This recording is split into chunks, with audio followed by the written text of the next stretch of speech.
We unpack. We unpack. We unpack. Coming to you live, Boxing Ego unpack. Yeah. We unpack. We unpack. We unpack. Coming to you live. Buck wild to all of my ninjas who don't care. Floss like a bunch of young black millionaire. Making you run, me and my done, stacking my one. Floss a little, invest up in a mutual fund. Blowing the horn, and since every day I was born. Never dream I seen a ninja landscape on my lawn. Dangerous, my ninja should be accurate. I have to get the flow be so immaculate. Ayo, watching my dough, sipping my mo. This is dangerous. You should have a healthy fear of us. Woo! Cause too much of us be dangerous, so dangerous. This fight is dangerous for Devin Haney. You see the boy Brian Norman. The boy is in shape. In this video, I'm gonna break it down like no other, like only I can. But you see Brian Norman months out from the fight. He looking swole. He looking shape. Ego Weight Watcher Special Edition, aka Ill. Ego Weight Watchers, aka Ill, where I give you a look into the fighter lifestyle before, after, and progress pics, especially when I have the upcoming fight, November. Oh, ha! Look at it. Get off me. Ha, ha, ooh, ha. Ooh, ha. Ooh, finish him off with that hook. Ooh, jab, yeah. I don't know, man. I don't know. Brian Norman is looking ready. And you know what they say? The most dangerous fighter is a fighter having fun. And what do I mean? Having fun, training's not always going to be fun. Some days you just simply don't want to be doing it. But the real disciplined athletes, they know that it's for a greater good. If I put in this road work, if I put in these extra sit-ups, if I spar this extra round or do this extra work on the heavy bag, it will amount to something. And from these clips, not just this clip, but what I've seen, Brian Norman looks to be in crazy shape months early, and he looks like he's having fun. Him and his dad look like they have a very good dynamic, and he's always been in shape, but I think it stands out even more because this is the moment of truth. This is his biggest fight to date in terms of name. So he's usually in shape from what I've seen, but none of that previous times mattered. Make sure you guys subscribe, hit the bell icon or the thumbs up for the latest. Look at his back, bro. None of them other times really mattered. And I'm not saying it didn't matter. Of course, they mattered to his particular career. If he didn't beat the guys he beat, he wouldn't be a champion. He wouldn't be undefeated, yada, yada, yada. I get it. However, I'm just saying in general, this is where it really matters. Devin being the biggest name you fought, do you retain your title, a successful title defense, or the belt changes hands? So I am looking forward to this fight. Brian Norman, to me, is a dangerous. The girl is so dangerous. Nah. Bro, I'm talking Michael album, dangerous.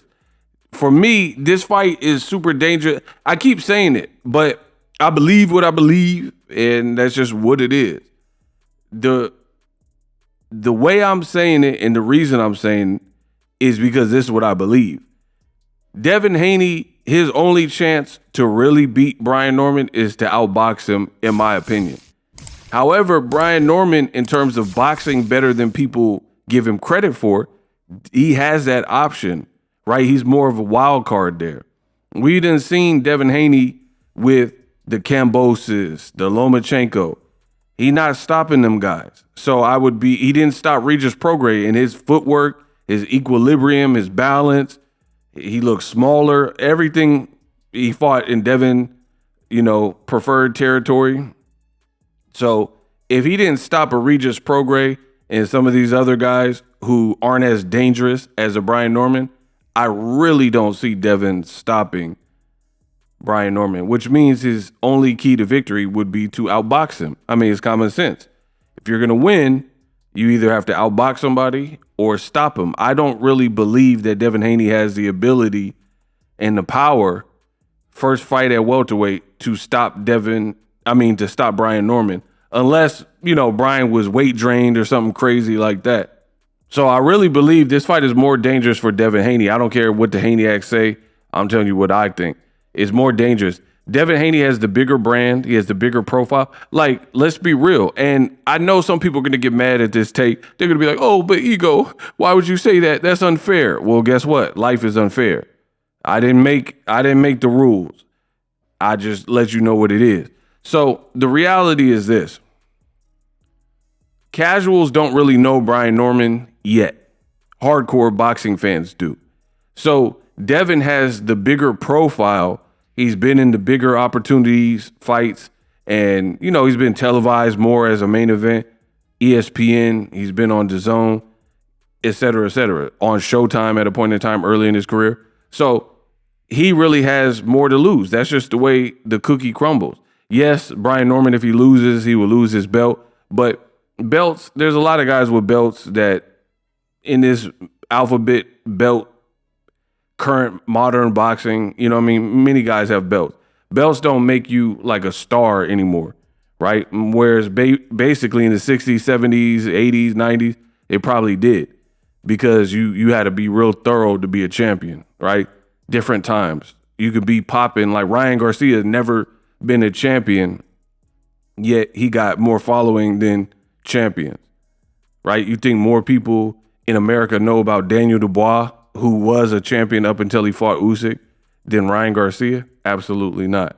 And there's other examples. So it's just a reality. Bam Rodriguez is a great fighter, but he doesn't have a bigger brand and profile outside of hardcore boxing fans than Ryan Garcia.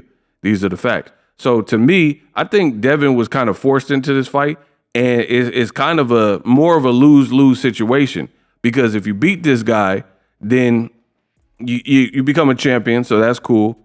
But again, belts, that's not going to, what is the belt going to do? At welterweight, there's no one really there. Pacquiao maybe, you know what I mean? But I doubt, I don't see that happening. Jaron Ennis left, Virgil Ortiz left, Crawford Spence left. So welterweight is looking pretty desolate, So being a welterweight champion, that'll be cool for your personal accolades and stuff like that. But I don't feel like it's going to make you to a pay-per-view star. So it's just more danger to beat Brian Norman. Okay, if you beat him, then what? You just beat a guy that the average casual fans they weren't up on, except for hardcore fans. But if he beats you, then it's a different game. And I know that sounds tricky to some people, but you're not paying attention. That's all that is. Jay-Z even said, if I shoot you, I'm brainless. But if you shoot me, you're famous. The streets is watching. Ninjas gossiping. Yeah. It's your boy. See, y'all wasn't raised like Boxing Ego was raised. You wasn't raised on this real hip hop. Bro, if I shoot you, I'm brainless. Meaning, I got so much more to lose if I shoot you and then do life in prison that I'm just stupid. I'm giving away multi-millions, lavish, luxurious life to shoot you, and you some bum dude. You know what I mean? But if you shoot me, it's like John Wilkes Booth shooting Abe Lincoln. You know what I mean? You shot a president. Everybody, now your name rings bells because you took out somebody big. You know what I'm saying? Now people know you. But if Abe Lincoln shot John Wilkes Booth, nobody would know. You know what I mean? So it's kind of the same storyline here with Brian Norman. Brian Norman is extremely dangerous. I also feel Devin has not fought anyone remotely like Brian Norman, who is in shape months in advance, looks pretty light on his feet in these videos, right? In shape, clearly has power in both hands, not one-dimensional, not going to do a bunch of weird games like Ryan Garcia was doing. He looks very locked in. I mean, it's just and he's black, you know what I mean? And the reason I say that is because black fighters, especially black fighters fighting other black fighters, there's just a certain rhythm that these American styles have that some other people don't literally fight the same way. Like I'm talking about, I mean, let's be real. Like fast twitch muscles and snappy reflexes and stuff. Not everybody has that. Just like they have a movie called White Men Can't Jump. But if you go to the hood, there's a ton of people who can jump and touch rim. You know what I mean? It's just, it is what it is. So Devin, I know the Haneyacks, they're going to be like, oh, but Norman never fought a Devin Haney. Bro, he's fought more dangerous guys than Devin Haney in terms of like them trying to get you out of there. Because if his defense ain't tight, Cuervis and Sasaki and these different people probably hit harder than Devin at welterweight. So, you know what I mean? Those guys could take you out. Devin, again, his chance to win here, to me, is to try to outbox Brian Norman. Brian Norman could box better than people think. He's pretty equal in size to Devin Haney, and we know he got brute force where he's a good finisher if he gets you hurt. I mean, he's literally coming, and he has momentum. He's literally coming off of a knockout of the year. This might be the #1 knockout of the year so far, right? And he got crazy momentum.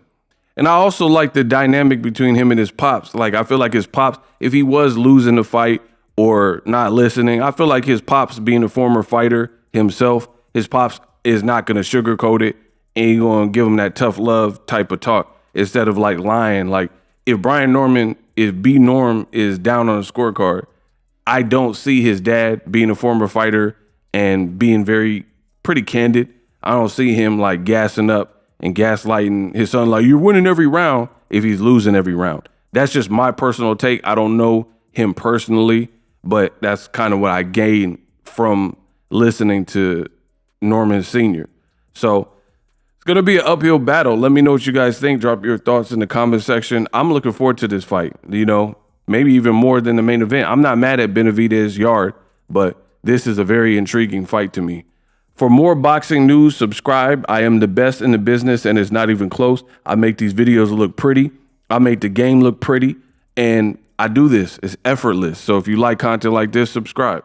Live streaming can be tough, which is why I use StreamYard. Click the link in the description for StreamYard, which is an awesome tool that enables you to set up your stream with ease of use. Get great results with live streaming. It's what I use. Stream to social media with ease with StreamYard. Live streaming is here to stay. Engage with your audience using StreamYard. Great way to reach out to your audience and connect. So you need a tool that can do that.